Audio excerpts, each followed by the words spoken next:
Tunus, Kuzey Afrika'da Akdeniz kıyısına yer alan 163 bin kilometrelik bir ülke. Diğer tarafta ise Ziraat Bankası'nın, Emekli Sandığı'nın, sanat okullarının kurucusu, Meşrutiyet Hareketi'nin önderi, ilk Türk Anayasası'nın mimarı Mithat Paşa. Peki gerçekten Mithat Paşa Tunus karşılığında takas mı edildi? Bir Osmanlı paşası nasıl oldu da Fransa'ya sığındı ve bu olay Osmanlı diplomasisini nasıl etkiledi? Gelin bu ilginç döneme birlikte bakalım.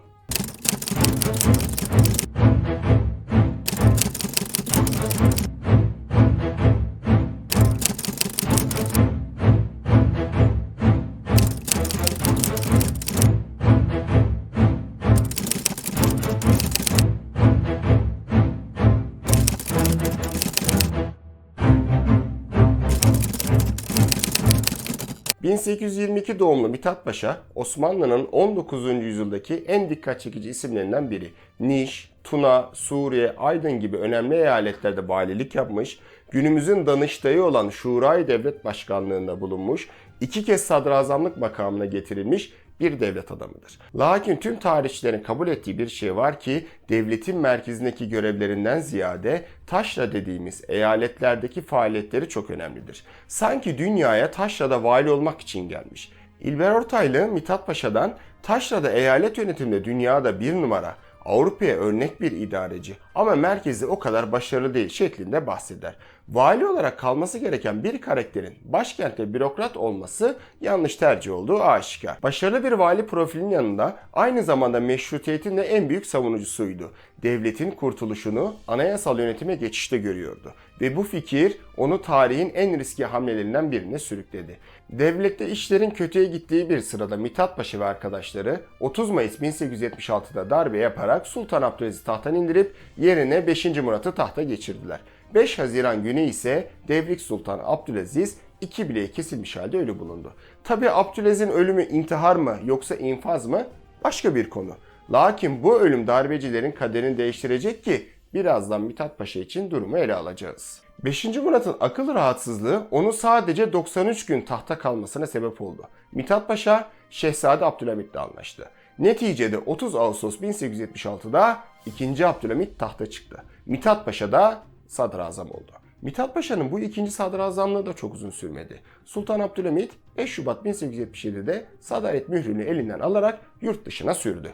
Mithat Paşa yurt dışındayken çeşitli ülkeleri gezdi.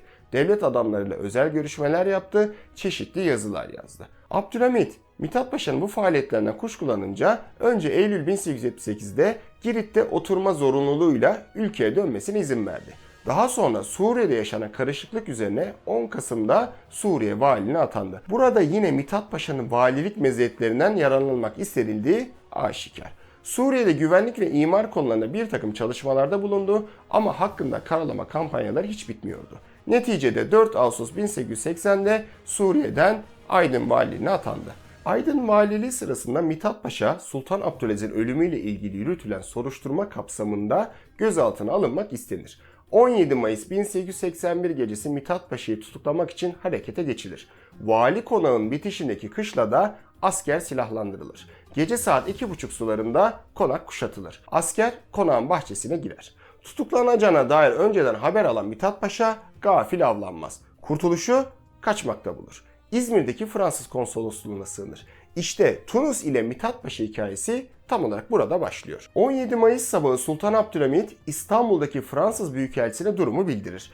Adi suçlu bir şahsa Fransa himayesinin verilmemesini ister. Bu sıralarda Fransa ile Osmanlı arası oldukça gergindir. Çünkü Fransa Osmanlı toprağı olan Tunus'u ele geçirmeye çalışmakta, Osmanlı Devleti ise bu durumu şiddetle protesto etmekte. Çok kısa Tunus'tan bahsetmek gerekirse 1574'te Osmanlı sınırlarına dahil edilen Tunus, devlete vergi veren, başkentin atadığı bir valiyle yönetilen eyalet konumundadır.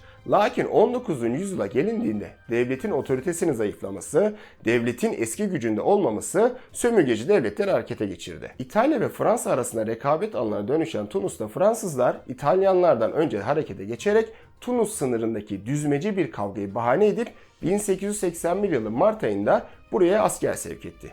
12 Mayıs 1881'de Tunus Beyi ile Bardo Anlaşması'nı imzalayarak bu eyaleti kendi himayelerine aldıklarını duyurdular. 8 Haziran 1883 tarihli Mersa Anlaşması'yla da Tunus himaye adı altında Fransa'nın resmen idaresine girdi. Burada tarihlere bakacak olursak 15 Mayıs'ta Fransa Tunus'u himaye altına aldığını duyuruyor. 17 Mayıs'ta da Mithat Paşa Fransa konsolosluğuna sığınıyor.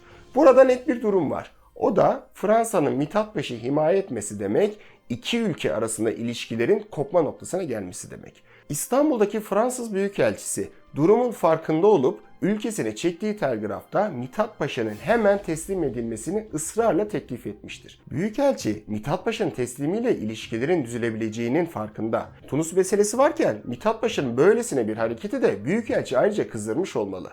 Mithat Paşa ne kadar çabuk teslim edilirse padişah da o kadar memnun edilmiş, böylece Tunus meselesi de halledilmiş olabilirdi.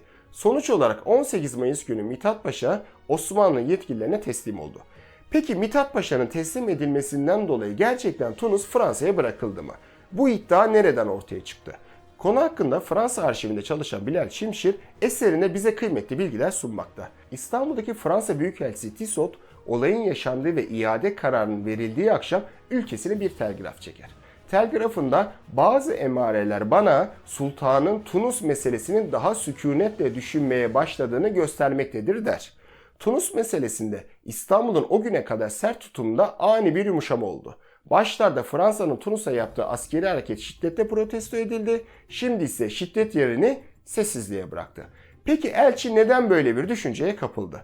Bilal Şimşir'in çalışmasında görüyoruz ki 2. Abdülhamit, Mithat Paşa'nın konsolosluğa sığındığı 17 Mayıs günü Tunus meselesinin iki memleket arasında geçici bir bulut olduğunu dolaylı bir şekilde Büyükelçinin kulağına iletti. Ayrıca Fransa'nın Mithat Paşa'yı teslim etmeye yönelik tutumuna pek sevinmiş. 18 Mayıs'ta yaverlerinden birini samimi teşekkürle iletmesi için Büyükelçiye göndermiş. Büyükelçi Tissot, telgrafında aynı günün sabahı sarayın yakınlarından birinin yanına geldiğini, sultanın Tunus meselesinde Fransa'yı şiddetle protesto edişinin ancak halifelik itibarını korumak için olduğunu, aslında Tunus meselesine ucuza anlaşabileceğini söylediğini belirtir. Büyükelçi bu sözleri kendisine kimin söylediğine dair isim vermez. Sadece saraya yakın bir kişi olduğunu ve yetkili bir ağızla konuştuğunu söylüyor. Peki sonuç ne? Mithat Paşa'nın Fransa konsolosluğuna sığınması Osmanlı'nın Tunus meselesindeki tutumunun değişmesine rol oynadığı açıktır. Ancak Sultan Abdülhamit Mithat Paşa'yı ele geçirmek için Tunus'u gözden çıkardı. %100 böyle oldu demek mümkün değildir. Ama Sultan Abdülhamit'in Fransa'nın Mithat Paşa'yı derhal teslim etmesinden ötürü Tunus meselesini geçici bir bulut olduğunu, bu konuda ucuza anlaşabileceğini Fransız Büyükelçisi'ne ilettiği gerçektir. Tunus meselesinde bu tarihten sonra yaşananlar da elçinin bu telgrafın doğrular niteliktedir. Konuyu toparlarsak, Mithat Paşa'nın konsolosluğa sığınma olayı Tunus'taki gelişmeleri Fransa lehine hızlandırdı. Sultanın sert tutumunu yumuşattı. Tunus'un elden çıkmasını kolaylaştırdı. Yani doğrudan bir takas değil ama diplomatik bir esneklik diyebiliriz. Şu düşünülebilir, sığınma olayı olmasaydı Tunus elde kalacak mıydı? Fransız askerleri Tunus'tan çıkarılabilecek miydi? Devlet 93 Harbi'nden yeni çıkmış. Berlin Anlaşması'yla Balkanlarda ve Doğu Anadolu'da büyük topraklar kaybetmiş. İngilizler Kıbrıs'a yerleşmiş. Böyle bir siyasi tabloda devletin Fransa ile ilişkilerini gergin bir şekilde sürdürmesi ne kadar doğruydu? Fransa ile mücadele edebilir miydi? Pek mümkün görünmüyor. Sultan Abdülhamit her zaman realist bir hükümdardı. Devletin gücünü göz önünde bulundurarak mümkün olduğu kadar gerçekçi bir politika izlerdi.